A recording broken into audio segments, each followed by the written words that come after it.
সেনা পরিচয়ে প্রতারণার অভিযোগ। কলকাতা পুলিশের গুন্ডা দমন শাখার জালে এক গোর্খা রাইফেলসের জওয়ান বলে পরিচয় দিয়েই জালিয়াতি। প্রশিক্ষণ কেন্দ্র খুলে প্রতারণার অভিযোগ। কথা বলবো অমিত আমাদের প্রতিনিধির সঙ্গে। অমিত, কতদিন ধরে এভাবে প্রতারণা চলছিল, কি অভিযোগ উঠছে?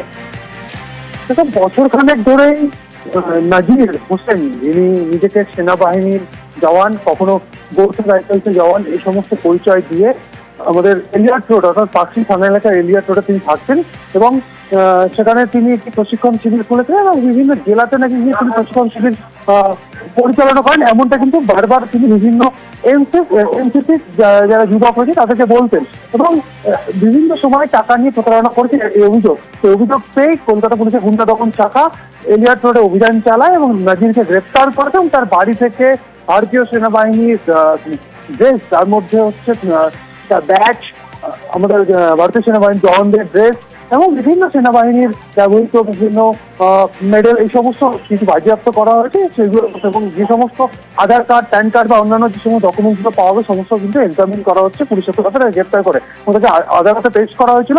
6 তারিখ পর্যন্ত, 6 মার্চ পর্যন্ত নিজেদের হেফাজতে পেয়েছে পুলিশ। ধন্যবাদ অমিত।